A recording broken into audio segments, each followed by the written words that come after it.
అప్పుల బాధలు వెంటాడుతున్నాయా? అయితే 6 JVR వారి జాతిరత్నాలు ధరించండి. నమస్తే. కడప జిల్లాలో ఇంటర్ బాలిక వైష్ణవి గండికోట ప్రాంతంలో హత్యకు గురైనటువంటి విషయానికి సంబంధించి ఎందుకు వాస్తవాలు ఇంకా బయటకు రావట్లేదు, ఎందుకు రోజుల తరబడి ఆలస్యం చేస్తూ ఉన్నారు, తల్లిదండ్రులు ఒక ఆవేదన కనిపిస్తోంది. తల్లిదండ్రులు కొన్ని బలమైనటువంటి అనుమానాలు వ్యక్తం చేస్తూ ఉన్నారు. పోలీసులు ఏదో దాస్తున్నారు, పోలీసులు కావాలని ఏదో దాస్తున్నారు అంటూ తల్లిదండ్రులు మండిపడుతున్నారు. వాళ్ళు కొన్ని అనుమానాలు చాలా బలంగా వ్యక్తం పరుస్తున్నటువంటి పరిస్థితి కనిపిస్తోంది.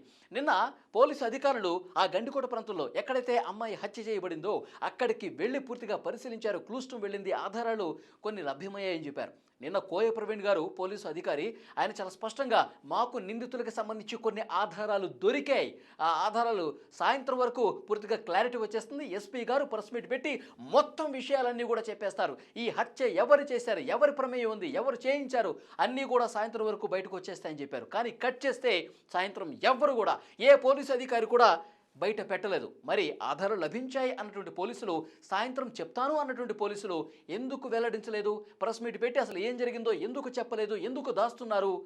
దీని మీద ఆ బాలిక తల్లిదండ్రులు చాలా ఆవేదనతో ఉన్నారు, ఆగ్రహంతో ఉన్నారు.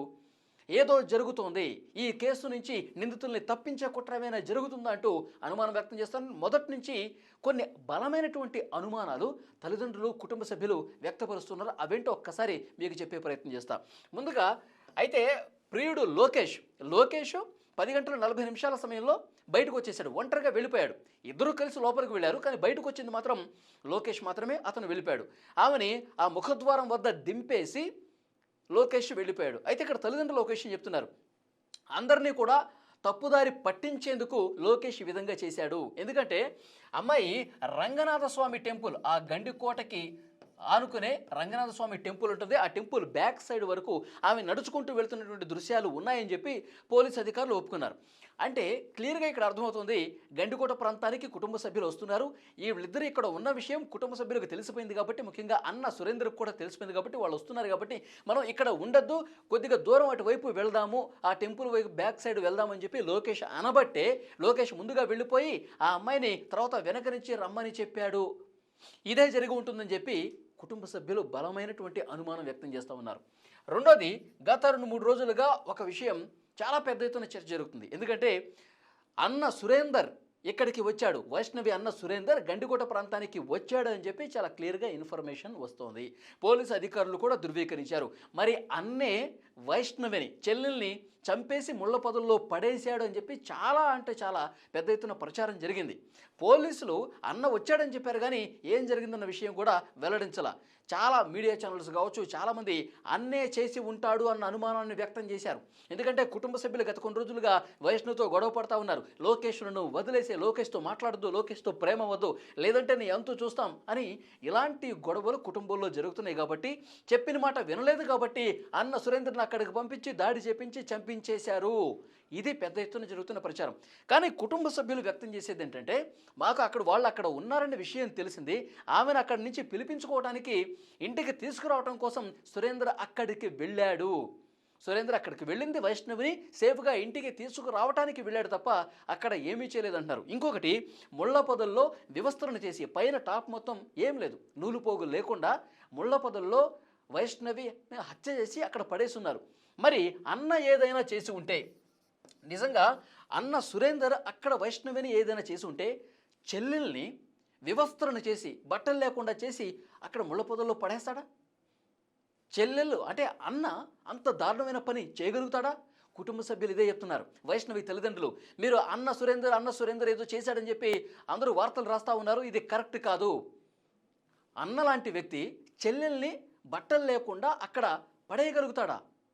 దాడి చేసి చంపగలుగుతాడా? ముళ్ళ పొదల్లో పడేస్తాడా? ఇది కరెక్ట్ కాదు.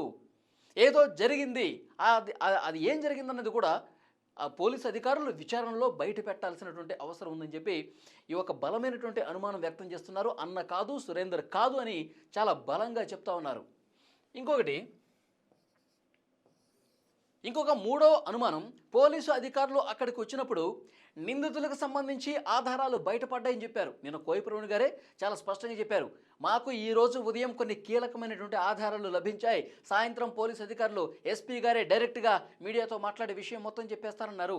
మరి ఆధారాలు లభించినప్పుడు, మా దగ్గర ఆ ఆధారాలు ఉన్నాయని చెప్పినప్పుడు, సాయంత్రం పోలీస్ అధికారులు మొత్తం విషయం మొత్తం చెప్పేస్తానన్నప్పుడు ఎందుకు చెప్పలా? అసలు ఆ ఆధారాలు ఏంటో ఎందుకు బయటపెట్టలా? ఆ ఆధారాలు నిజంగా మీ దగ్గర ఉంటే సాయంత్రం చెప్పాలి కదా. మీరే అన్నారు కదా ఆధారాలునే సాయంత్రం మొత్తం చెప్పేస్తామని. మరి సాయంత్రం ప్రెస్ మీట్ ఎందుకు పెట్టలేదు? సాయంత్రం ప్రెస్ మీట్ పెట్టి ఈ హత్య ఏ విధంగా జరిగింది, ఎవరు చేశారు, ఎవరు చేయించారు, ఈ విషయాలన్నీ కూడా రాత్రి పొద్దుపోయే వరకు వెయిట్ చేశాం. పోలీసులు ఎందుకు పోస్ట్పోన్ చేసుకున్నారు? పోలీసులు ఎందుకు చెప్పలేకపోయారు? అంటే ఎవరి ఒత్తిడి ఉంది? ఎవరు ఒత్తిడి ఉంటే మీరు కేసుని పూర్తిగా నీరుగార్చే ప్రయత్నం ఏమైనా చేస్తున్నారా? అందుకే ఆలస్యం చేస్తున్నారా అని పోలీసులనే ప్రశ్నిస్తున్నారు. ఇది చాలా బలమైనటువంటి అనుమానం. కోయిప్రవీణ్ గారు చెప్పినట్టు చాలా త్వరగా డీటెయిల్స్ అన్నీ ఇచ్చేస్తామని చెప్పి కూడా ఎందుకు ఆధారాలు బయట పెట్టలేదు? ఇది ఒక రకమైనటువంటి అనుమానం, చాలా బలమైనటువంటి అనుమానం కుటుంబ సభ్యులు వ్యక్తం చేస్తూ ఉన్నారు. ఇంకొక ముఖ్యమైన విషయం పోలీసు అధికారులు చెప్పారు, ఇది ఒకళ్ళు చేసింది కాదు. పోలీస్ ఆఫీసర్లు క్లియర్గా చెప్పారు, ఇది ఒకళ్ళ వల్ల అయ్యేది కాదు, ముగ్గురు ఉన్నారు, ఒకడు కాదు ముగ్గురు అని చెప్పి పోలీసులు బలంగా చెప్పారు. మరి నిందితులు ముగ్గురు ఉన్నప్పుడు మరి ఆ ముగ్గురు ఎవరు? ఆ ముగ్గురు ఎవరై ఉంటారు? ఇప్పుడు కుటుంబ సభ్యులు ఆ ముగ్గురు గురించి సమాచారం ఇస్తున్నారంటే, లోకేష్ ఆ టెంపుల్ బ్యాక్ సైడ్కి తీసుకెళ్ళినప్పుడు వాళ్ళ ఫ్రెండ్స్కి ఫోన్లు చేశాడు. ఆ ఫ్రెండ్స్ వచ్చి లోకేష్తో పాటు కలిసి అమ్మాయిని దారుణంగా చంపి ముళ్ళ పొదల్లో పడేశారు. ఇది ఆ ముగ్గురు ఎవరంటే లోకేష్ ఫ్రెండ్సే. అది ఒక బలాదూరుగా తిరిగే బ్యాచి. లోకేష్ వాళ్ళ ఫ్రెండ్స్ ఎప్పుడు తాగుతూ ఉంటారు, తిరుగుతూ ఉంటారు, అమ్మాయిల్ని ఇష్టం వచ్చినట్టుగా వాళ్ళు అల్లరి చేస్తూ ఉంటారు. వాళ్ళు చేశారు, పోలీసులు చెప్పారు ముగ్గురని. ఆ ముగ్గురు లోకేష్ అండ్ ఫ్రెండ్స్ అని కుటుంబ సభ్యులు తీవ్రమైనటువంటి ఆరోపణలు చేస్తూ ఉన్నారు ఆ ముగ్గురికి సంబంధించి. ఇక ఐదోది చాలా కీలకమైనటువంటి అంశం. ఈ కేసుకు సంబంధించి చాలా విషయాలు బయటకు వస్తూ ఉన్నాయి. ఇప్పటి వరకు కూడా పోస్ట్మార్టం పూర్తి స్థాయి రిపోర్టు కావచ్చు, ఫోరెన్సిక్ రిపోర్టు కావచ్చు, ఎందుకు బయట పెట్టట్లేదు? ఎందుకు దాంట్లో ఉన్నటువంటి ఇన్ఫర్మేషన్ ఏదైతే ఉందో అది చెప్పలేకపోతూ ఉన్నారు? చాలా క్లియర్గా అడుగుతూ ఉన్నారు. మేము అవసరమైతే ఈ కేసుకు సంబంధించి ఎంతవరకైనా పోరాటానికి సిద్ధం, ఏం చేయటానికైనా సిద్ధం, ఎంత దూరమైనా వెళ్తాం. అసలు నిందితుల్ని పట్టుకొని చాలా కఠినంగా శిక్షించాల్సినటువంటి అవసరం ఉంది. మరి అక్కడ సీసీ ఫుటేజీలు ఎందుకు దొరకట్లేదు? కేవలం లోకేష్ది మాత్రమే ఎందుకు బయటపెట్టారు? సీసీ ఫుటేజ్ సంబంధించి కూడా ప్రశ్నిస్తున్నారు. లోకేష్ లోపలికి వెళ్ళటం బయటికి రావటం మాత్రమే మీరు చూపిస్తూ ఉన్నారు. ఒకళ్ళు కాదు ముగ్గురు అని చెప్పి మీరే అంటూ ఉన్నారు. కడుపులో బాగా గుద్ది దాడి చేసి కాలేయం ఎఫెక్ట్ అయిందంట, కాలేయం తీవ్రంగా దెబ్బతిని చనిపోయిందంట. మరి ముగ్గురు అంటున్నారు. మరి ఆ ప్రాంతానికి వచ్చినప్పుడు సీసీ ఫుటేజు వేరేది ఎవరిదో ఉంటుంది కదా, అవి ఎందుకు బయట పెట్టట్లేదు? సీసీ ఫుటేజ్లో అన్న సురేంద్ర వచ్చాడన్నారు, సురేంద్ర వచ్చాడా లేదా అది కూడా చెప్పాలి. ఒకళ్ళు కాదు ముగ్గురు అంటున్నారు. ఆ ముగ్గురు ఎవరు? సీసీ ఫుటేజ్లో ఉంటుంది కదా. గండికోట ప్రాంతంలో ఇక్కడ లోకేష్ కనిపించినప్పుడు, వైష్ణవి కనిపించినప్పుడు వీళ్ళు ఎందుకు కనిపించరు? ఆ సీసీ ఫుటేజ్ మీ దగ్గర ఎందుకు లేదు? ఎందుకు ఉన్నా కానీ దాస్తున్నారా? ఈ అనుమానాలన్నీ కూడా వైష్ణవి కుటుంబ సభ్యులు వ్యక్తం చేస్తూ ఉన్నారు. ఈ కేసును నీరుగార్చే కుట్ర ఏమన్నా జరుగుతుందా? అందుకే పోలీసులు దీన్ని బయట పెట్టట్లేదా? సాయంత్రం వరకు అంతా సమాచారం మీ ముందు పెడతామన్నటువంటి పోలీసులు ఎందుకు బయట పెట్టడం లేదు? ఇవన్నీ కూడా నా అనుమానాలు కాదండి, నేను చెప్పే విషయాలు కాదు. వైష్ణవి కుటుంబ సభ్యులు రోధిస్తూ మాట్లాడుతున్న మాటలు ఇవి.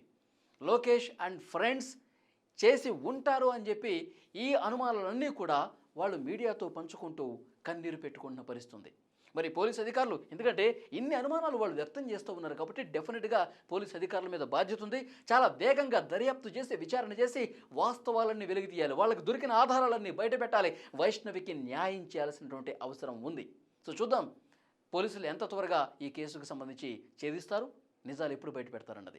ఈ వీడియోకి సంబంధించి తప్పకుండా మీ అభిప్రాయాలు కామెంట్ బాక్స్లో తెలియజేయండి. తల్లిదండ్రులు వ్యక్తం చేస్తున్నటువంటి ఈ అనుమానాలు సహేతుకమైనవా, కరెక్ట్గానే ఉన్నాయని చెప్పి మీరు భావిస్తున్నారా? Please comment.